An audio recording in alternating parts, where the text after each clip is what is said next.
When a billionaire died, his family gathered expecting untold riches. But when the will was read, their jaws dropped. The fortune didn't go to them. It went to the black maid they had ignored for years. What happened next shocked everyone. Stay with us, because this story will change the way you think about loyalty, justice, and love. And tell us in the comments where you're watching from. Leonard Hale was more than a man. He was a monument in Savannah. A self-made billionaire who rose from hauling crates on the docks to building one of the largest shipping empires on the eastern seaboard.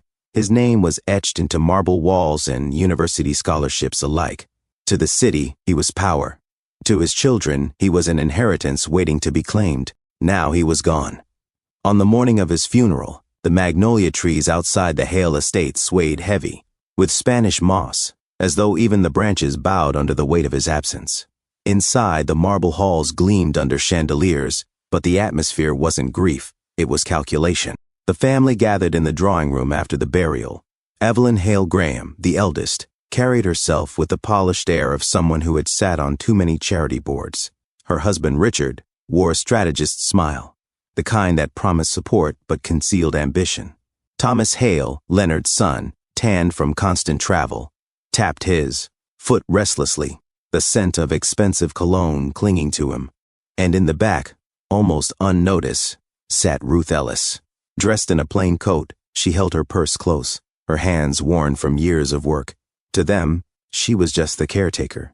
But she knew this house better than any of them. She knew which window caught the first morning sun, which hallway creaked on the third step, and how Leonard Hale liked his tea heated precisely to 82 degrees. At the center of the room stood Samuel Price, the family's lawyer. He had known Leonard for decades, watching him rise from the docks into the halls of power. Now, with a sealed envelope in his hand, he cleared his throat. The will of a billionaire was about to be read. Samuel Price adjusted his glasses, the metal frames catching a glint of light from the chandelier above. The room hushed as he broke the wax seal on the envelope. The faint crackle of parchment seemed louder than footsteps in a cathedral. He began with the expected formalities. Leonard Hale had left donations to local schools and scholarships in his name.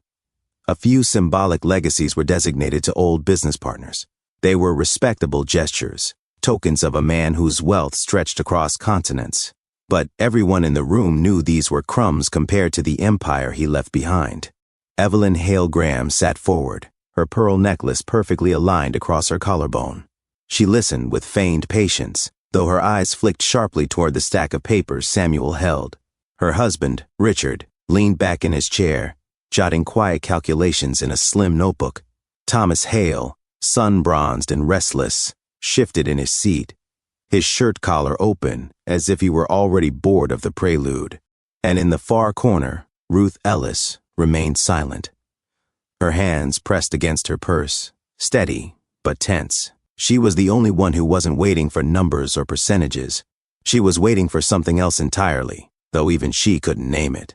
Samuel's voice deepened as he reached the next section. He read slowly, as though aware the words about to leave his lips could never be taken back. I leave my controlling shares in Hale Industries, the Hale estate in Savannah, the family trust, accounts and all properties, including those at Magnolia Bluff, to my caretaker, Ruth Ellis. The silence that followed was almost violent.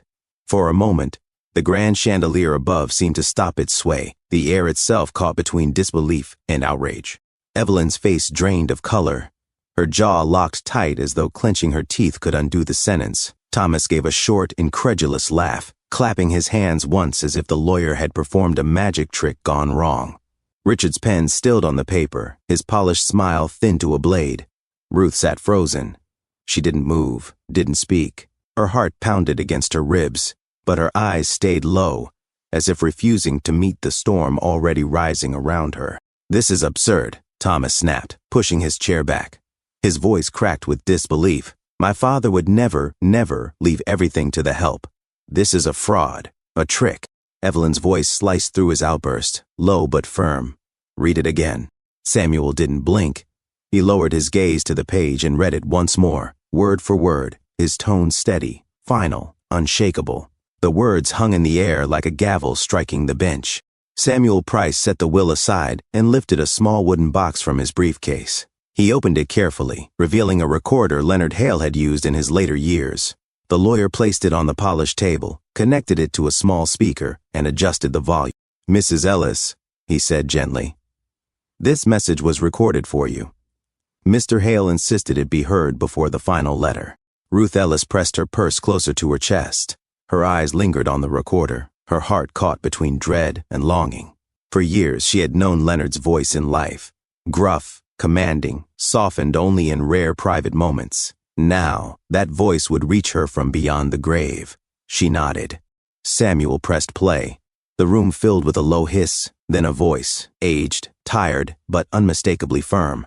"Ruth, if you are hearing this, it means I am gone. My hand no longer steadies the cup of tea you place before me every afternoon. I could tell you this is about money, but you know better. When the world measured me by contracts, yachts, and dinners, you measured me by fever, by sleepless nights, by the slow steps of a body I no longer trusted." Evelyn's eyes narrowed. Thomas leaned forward, frowning, though he did not interrupt. "When others left, you stayed. When my hands shook, yours steadied them. When my mind faltered, you read aloud, moving knights and queens across the board when I could not. You gave me dignity when I could not love my own body. That is worth more than everything in my vaults." Ruth's lips trembled as her hand rose to her mouth. Images flooded back. Leonard bundled in a scarf on winter nights, his voice asking for just one more page, his hand trembling as she helped him move a chess piece across the board. The voice continued, steadier now, almost protective. "This inheritance is not to punish anyone. It is to reward care. Ruth, hold it as you held me, firmly, without ostentation. You know what to do." The tape clicked softly. The message ended. For a long moment, no one spoke. The chandelier swayed faintly above, as if even the house had sighed. Ruth lowered her hand slowly, the weight of Leonard's words pressing deep into her chest. Evelyn broke the silence, her voice sharp and brittle, touching. But this doesn't change the fact that she is unprepared for decisions of this magnitude. Richard raised a hand, his tone dripping with polite poison. "Surely we must consider whether Mr. Hale was influenced during his final months." Samuel lifted another envelope from the box. His voice was calm, almost rehearsed. "The will was signed and revalidated 8 months ago, accompanied by medical reports confirming full capacity." The silence in the room tightened as Samuel Price held up the second envelope. Its edges were creased, the paper heavy, as if it carried not just words, but the last command of a man who had built an empire. He cleared his throat. "Mr. Hale left behind a letter, but it may only be read under a condition. That condition, by his own instruction, belongs to Mrs. Ellis to decide." Evelyn leaned forward, her pearls catching the light. "What condition?" she demanded. Samuel scanned the page. "That she hear this letter read in front of the family, here in the house if she so chooses, or in private, with legal representatives, if she prefers." Leonard wanted her to have the first choice. The words hung heavy. All eyes turned to Ruth Ellis, who sat at the back of the room, hands trembling against her purse. She could feel the weight of their stares, Evelyn's cold contempt, Thomas's simmering outrage, Richard's quiet calculation. For years she had been invisible in this house. Now, the decision rested entirely with her. Ruth drew a breath, steadying herself. Her voice was quiet, but it carried. "Read it here, today, the way he would want it." Evelyn gave a short, brittle laugh. "Of course you will. You're the star of the day, aren't you?" Thomas muttered, "This circus has gone far enough." Richard placed a calming hand on his wife's arm, though his eyes never left the lawyer's. Samuel nodded once, breaking the seal on the envelope. He unfolded the letter with deliberate care. The ink on the page was faded slightly at the edges, but the handwriting was steady and unmistakable. He began to read. "To my caretaker, Ruth Ellis, this inheritance is more than a gift. It is my way of correcting an old injustice. For too long, this world has valued bloodlines more than care, appearances more than presence. I wish to change that, even if only in my small corner of it. But wealth without purpose is like chess without a board, pieces scattered with no direction. And so, I have left tasks to be completed. Only if they are fulfilled will the trust release its full measure." Gasps rippled faintly through the room. Evelyn arched her brows, her lips curving into the faintest trace of mockery. "Tasks?" she repeated, as if the word itself was an insult. Samuel kept his tone firm, continuing to read aloud. Ruth, you must preserve this house as a home, not a museum. You must reopen the library for the students of Savannah. You must continue the work we began quietly, in the children's wards, in the shelters, among those who had little when I had much. And at the end, you must take my ashes to Magnolia Bluff. Carry with you a book we both cherished and read to me there. Only then will what I have built become fully yours. The letter lowered. The words lingered. Thomas gave a short, bitter laugh. So the fate of an empire depends on gardening and story time. This is madness. But Evelyn's expression was different. Still cold, but sharper now, as if she sensed her father's words meant more than sentimentality. She said nothing. Samuel folded the letter carefully. His voice softened, but carried weight. These were his wishes. If Mrs. Ellis fails even one of these tasks, the inheritance will not come to her. It will go into a philanthropic trust. Not a cent will pass to this family. The chandelier above swayed faintly. No one spoke. Ruth lowered her eyes, the enormity of the moment pressing down on her. The tasks were not impossible, but she already knew they would be contested every step of the way. And for the first time that morning, she realized Leonard's final gift was not only wealth, it was a battle. Ruth Ellis sat frozen in her chair, Leonard's letter echoing in her mind. The conditions were clear. Preserve the house, reopen the library, serve the community, carry his ashes to Magnolia Bluff. None of it frightened her, but the eyes locked on her did. She could feel Evelyn's disdain, Thomas's resentment, Richard's quiet scheming. The silence broke when Thomas shoved his chair back. He was out of his mind, he snapped. Tasks? Gardens? Reading to ashes? This isn't an inheritance. It's lunacy. Evelyn didn't rise. She kept her voice even, sharp as glass. It isn't lunacy. It's leverage. If she fails even once, the money slips from her hands. And we both know failure is inevitable. Richard leaned in, his tone low but deliberate. Not inevitable. Arranged. Ruth caught the words. They weren't meant for her, but they might as well have been. She kept her head bowed, though inside her chest tightened.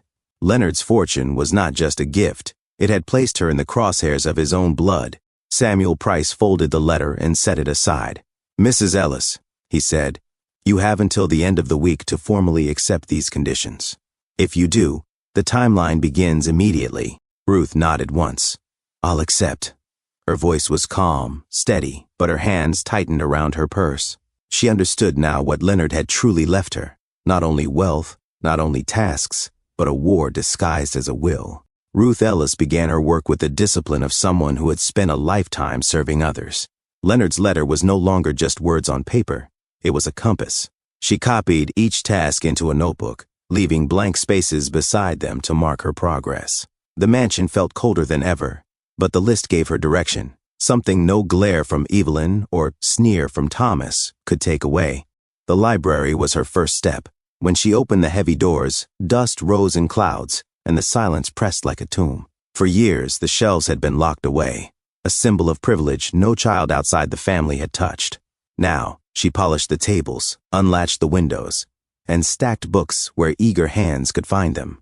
Within days, children from Savannah slipped inside timidly, their laughter echoing against marble floors that had never known their voices. Ruth wrote down every visit, took photographs of every small gathering. Each detail a shield against the accusations she knew would come. But resistance appeared quickly. At the hospital, her name was suddenly absent from the volunteer list, forcing her to stand in the lobby with nothing but Leonard's words to defend her place. At the shelter, a delivery of food vanished overnight, canceled without warning.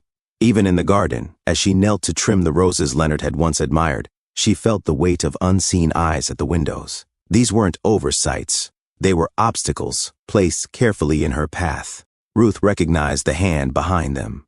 Evelyn's silence was too deliberate, Richard's calm too studied, Thomas's smirk too quick when coincidences multiplied. They had chosen their battlefield. They would not contest the will openly. They would bleed her progress one cut at a time, waiting for her to stumble. Yet Ruth was not without allies. Dr. Miller, who had treated Leonard in his last months, signed her into the hospital under his authority when the system failed her. A grocer Leonard once helped during hard times supplied the shelter when others pulled away. At every turn, when the family tried to block her path, Someone stepped quietly forward to help her continue. Still, the pressure grew heavier each night. She spread receipts, letters, and photographs across the dining table, turning proof into armor. The ledger of her progress grew thicker, page by page, as if she were building a fortress out of paper and ink. Leonard had trusted her with this fight, but trust alone was not enough. The empire he left behind was now a battlefield, and Ruth understood what few in that room had realized. Inheritance was not wealth, it was endurance, and hers was only beginning. The urn was plain oak, heavy with silence, and Ruth Ellis placed it on the passenger seat of Leonard Hale's old sedan. In the back lay his gray scarf and a worn copy of The Old Man in the Sea. She fastened her seatbelt, her hand steady on the wheel. This was more than a drive. It was the most personal task Leonard had left her. The road wound past fields and oak trees dripping with Spanish moss, each mile pulling her further from the mansion's cold marble. She remembered Leonard's voice in the long nights of illness, asking for just one more chapter, his eyes softening when she folded that same scarf over his shoulders. Today she would keep her promise and read to him once more, not by the fireplace, but by the sea he had always longed to see again. Magnolia Bluff rose sharp against the horizon, cliffs battered by the Atlantic. The wind cut clean, the waves broke hard, and gulls circled above like restless sentinels. Ruth carried the urn to the stone wall, wrapped the scarf around her neck, and opened the book to the page marked by a faded chess card. Her voice was quiet but sure, carrying Hemingway's words into the roar of the tide. For a moment she felt him there, listening, the ocean itself breathing in time with her. When she finished, she laid a hand over the urn. "Thank you," she whispered, "for teaching me that care is not weakness." A whistle cut through the wind. 2 men in dark coats approached, badges catching the gray light. One spoke evenly. "Ma'am, we've received a report of ashes being scattered without authorization. You'll need to show us your permit." Ruth stiffened. A report? Her heart sank. She knew immediately this was no coincidence. A black car pulled up behind her sedan, its engine humming low. The door opened, and a tall man stepped out, his coat pressed, his shoes sharp against the gravel. His presence carried the quiet confidence of someone accustomed to solving problems in other people's favor. It was Victor Crane, the Hale family's fixer. Ruth had seen him once before, standing discreetly near Evelyn during the will reading, silent but watchful. Now, he stepped forward with a thin smile. "Unfortunate misunderstanding," he said smoothly to the officers. "I'm certain Mrs. Ellis doesn't have the proper authorization, and without it," he let the words hang, "the trust freezes." Ruth met his gaze steadily. She reached into her bag and drew out a plastic folder, the one where she stored every document. From it, she produced a signed permit bearing the Parks Department seal. "License 14-799 HB, she said, her voice firm. "Approved 3 weeks ago. Valid for 72 hours beginning today." The officer scanned it, then nodded. "It's in order." Victor's smile cracked, the confidence in his eyes hardening into something sharper. He leaned closer, his voice low enough for her alone. "This isn't over." Ruth turned back to the urn, her hand steady. "It never began with you." The waves crashed against the cliff, and for the first time since the will was read, she felt strength rise inside her. Not the strength of wealth, but of endurance. The ocean's roar at Magnolia Bluff still echoed in Ruth's ears long after she returned to the Hale estate. Victor Crane's warning clung to her. This isn't over. She knew he was right. The family wasn't finished. They would tighten the noose until she failed. That night, she sat alone at the dining table, papers and receipts spread before her like armor. She had documented every step, but for the first time doubt pressed against her. Could she endure 6 months of sabotage and scrutiny? Could she protect not just the inheritance, but Leonard's legacy? Her hand drifted to the desk drawer where a sealed envelope lay. In Leonard's firm handwriting, 4 words stared back at her. "Open only when you doubt yourself." She broke the seal. Inside was a single sheet of paper and a small USB drive. The letter was short. "Ruth, if you are reading this, it means the weight has grown heavy. This recording is not for you. It is for them. If my children claim manipulation, if the world calls this unjust, let my own voice stand where theirs cannot. Do not argue. Simply play it." The next morning, Ruth met Samuel Price in his office. Together, they inserted the drive into his laptop. The screen flickered. Then Leonard Hale's voice filled the room. stronger this time, recorded when his mind was still sharp. To Evelyn and Thomas, I know you will say this decision was made in weakness. But you forget, I built this fortune with my own hands. I know what weakness looks like. It is absence. It is neglect. And that is what I received from you in my final years. The words landed heavy. Samuel's brow furrowed as he listened. Leonard's voice continued, unwavering. Ruth Ellis gave me what you did not. Her hours, her strength, her presence. This inheritance is not punishment. It is correction. For too long, wealth in this family has been treated as entitlement. Now it will be tied to care, to work, to endurance. If you doubt this, ask the hospital staff who saw who stayed at my side. Ask the neighbors who saw who lit the Christmas lights. Ask the servants who know who gave and who only took. A pause, then his voice dropped lower, almost tender. Ruth, if you have reached this point, it means you still stand. And standing is enough. The rest of the world will see what I have seen. That is all the proof required. The recording ended with a faint click. The office was silent, except for the low hum of the laptop. Samuel leaned back slowly, his voice measured. This isn't sentiment. This is testimony. Once this is public, no one can dismiss it. Ruth folded the letter, slipping it back into the envelope. The doubt had not vanished, but it no longer weakened her. Leonard had given her a final weapon, not wealth, not property, but truth, spoken in his own voice. And truth, once released, would be impossible to silence. The Hale Library had not been this crowded in decades. Reporters lined the aisles with cameras, their whispers bouncing off the tall windows. Townspeople filled the seats, some curious, others hungry to see how far a powerful family would go to contest a dead man's will. The air hummed with anticipation, like a courtroom before a verdict. Ruth Ellis entered quietly in a plain navy coat, her hair tied back. She carried no entourage, only the letter folded neatly in her purse. Samuel Price walked beside her, calm and deliberate, carrying the USB that Leonard Hale had left behind. Evelyn and Thomas arrived late, flanked by lawyers in dark suits. Evelyn's pearls gleamed under the library lights, but her face was set in steel.